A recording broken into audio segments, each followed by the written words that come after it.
अस्सलामुअलैकुम दोस्तों, मेरा नाम बुरहानुल्लाह ज़ाहिर है। एक नई वीडियो के साथ आपकी खिदमत में हाजिर हूँ। अच्छा, आज हम देखेंगे ऊप के कंसेप्ट्स जो हैं।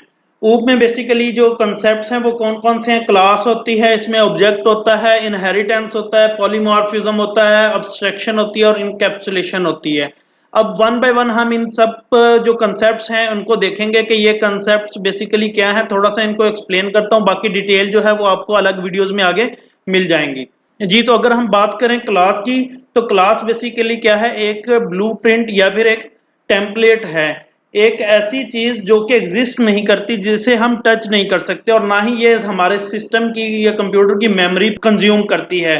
उसकी वजह यह है कि ये अभी नॉन एग्जिस्टेंस या वर्चुअल एक कंसेप्ट मौजूद है। इसमें क्या चीजें हम डिफाइन कर सकते हैं, फील्ड और मेथड्स डिफाइन कर सकते हैं। क्लास के अंदर ब्लॉक्स हो सकते हैं, कंस्ट्रक्टर्स हो सकते हैं, या हम देखेंगे कंस्ट्रक्टर क्या होते हैं। नेस्टेड, इसमें कुछ क्लास के अंदर क्लास अगर मौजूद हो तो उसे नेस्टेड क्लास कहते हैं, वो हो सकती है। इसके अंदर हम क्लास के अंदर इंटरफेस भी डिफाइन कर सकते हैं। ये हम नेक्स्ट वीडियो में प्रैक्टिकली करके चीजें सारी जो है उनको देखेंगे कि ऑब्जेक्ट क्या है। ये एक एंटिटी है दैट है state and behaviour. State and behaviour से क्या मुराद है कि जब किसी क्लास का हम ऑब्जेक्ट बना लेते हैं तो अब उसमें कोई ना कोई स्टेट होगी, उसका कोई ना कोई बिहेवियर होगा, यानी कि उसमें कोई ना कोई फंक्शनैलिटी मौजूद है। अब उसका फंक्शन भी मौजूद है, उसकी कोई ना कोई स्टेट यानी कि उसके फील्ड्स वगैरह मौजूद हैं। और एक चीज होती है, इसकी आइडेंटिटी हर ऑब्जेक्ट की होती है। ये बेसिकली हम नहीं यूज कर रहे होते हैं एज अ डेवलपर। ये जेवीएम जावा वर्चुअल मशीन जो है वो इसका हर ऑब्जेक्ट को यूनिकली आइडेंटिफाई करने के लिए इसकी एक आइडेंटिटी बनती है, जो कि जेवीएम बेसिकली यूज करता है। अगर हम बात करें इनहेरिटेंस की, तो इनहेरिटेंस में बेसिकली क्या होता है कि जो ऑब्जेक्ट होता है हमारा, वो तमाम जो फंक्शनैलिटी और जो बिहेवियर होता है पेरेंट क्लास का, वो सारे का सारा उसमें एक्वायर हो चुका होता है। तो फॉर एग्जांपल हमने एक क्लास का ऑब्जेक्ट बनाया, और अगर वो क्लास एक्सटेंड हो रही है, यानी किसी और दूसरी क्लास से उसमें कोई फंक्शनैलिटी आ रही, तो वो फंक्शनैलिटी सारी की सारी ऑब्जेक्ट में भी आ जाएगी। इसको हम इस चीज को भी हम आगे फ्यूचर में देखेंगे बाद में। अब इसके लिए कुछ कंसेप्ट्स होते हैं, उनको मैं थोड़ा सा बता देता हूँ कि इनहेरिटेंस में एक सब क्लास होती है, या फिर हमें जिसे चाइल्ड क्लास कहते हैं। दूसरा एक होती है सुपर क्लास, जिसे हम पेरेंट क्लास कहते हैं, यानी ऐसी क्लास जिसकी फंक्शनैलिटी को हम इनहेरिट कर रहे हैं, वो हमारी सुपर क्लास या फिर पेरेंट क्लास होगी। और जिस क्लास में हम ये वाली फंक्शनैलिटी एक्सटेंड कर रहे हैं यानी इंपोर्ट कर रहे हैं, तो वो हमारी क्लास क्या होगी, सब क्लास या फिर चाइल्ड क्लास कहलाती है। रीयूजेबिलिटी क्या है कि जब हम एक क्लास हमने बनाई है और वो क्लास में सारी फंक्शनैलिटी मौजूद है, तो एक चाइल्ड क्लास बना के हम उसकी फंक्शनैलिटी को वहां पे इनहेरिट कर सकते हैं और उसको एक्सटेंड भी कर सकते हैं। जो तो नई चीजें हमने डालनी है चाइल्ड क्लास में, वो हमने फीचर्स जो भी हैं या उसकी फील्ड्स, बिहेवियर और स्टेट्स वहां पे हमने डाल दी।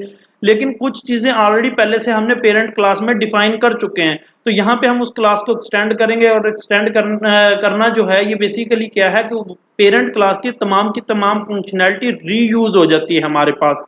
जी, तो अगर हम पॉलीमॉर्फिज्म की बात करें, तो बेसिकली पॉलीमॉर्फिज्म है क्या, मैनी फॉर्म्स कि किसी काम को करने के कई सारे अंदाज जो होते हैं उससे हम पॉलीमॉर्फिज्म कहते हैं। जैसा कि एनिमल साउंड या एनिमल वॉइस जो है, ये अब एक काम है कि एनिमल की वॉइस कैसे जनरेट करनी है सिस्टम में। लेकिन ऑब्जेक्ट वाइज अगर हम बात करें डॉग की, तो वॉइस अलग होगी, अगर हम बात करें कैट की तो आवाज अलग आएगी। तो ये सेम नेम का यानी आपका मेथड है एनिमल में, लेकिन ऑब्जेक्ट जैसे यानी उसका जो एनिमल टाइप चेंज हो रही है, उसी हिसाब से उसकी वॉइस जो है वो डिफरेंट हो रही है। तो यही चीज जो है वो पॉलीमॉर्फिज्म कहलाती है। इसकी जो डिटेल है वो इंशाल्लाह हम बाद में नेक्स्ट वीडियो में देखेंगे। अब्स्ट्रैक्शन क्या होता है कि जो गैर जरूरी इंफॉर्मेशन है, जो कि एंड यूजर या डेवलपर से परटेन नहीं करती, हम उस इंफॉर्मेशन को हाइड कर लेते हैं। लेकिन वो इंफॉर्मेशन जो उसे चाहिए, जो उसके काम की है, सिर्फ उतनी इंफॉर्मेशन उसको शो करवा देते हैं। इनकैप्सुलेशन क्या है कि एक ही तरह का कोड और जो हमारे पास उस डाटा होता है, उसे हम बेसिकली सिंगल यूनिट में रैप अप कर देते हैं। जैसे हमारे पास मेडिसिन में कैप्सूल होता है, तो कैप्सूल कब बनाया जाता है कि उसमें मल्टीपल मेडिसिन जो होती हैं वो एक ही जगह पे डाल के उसे हम बंद कर देते हैं। तो यानी एक ही क्लास के अंदर डाटा भी होता है और उसका कोड भी मौजूद होता है, और उसे हम रैप किस तरह से कर रहे होते हैं, क्लास की मदद से। जी तो दोस्तों ये थे ऊप के कुछ कंसेप्ट्स जिनको हमने अभी इनका थोड़ा सा ओवरव्यू देखा है। इनकी जो डिटेल है वो हम नेक्स्ट वीडियोस में देख रहे होंगे। चैनल को सब्सक्राइब करें और नेक्स्ट वीडियोस का इंतजार करें, उसके लिए बेल आइकॉन साथ में प्रेस कर दें। थैंक यू, अपना ख्याल रखिएगा, अल्लाह हाफिज।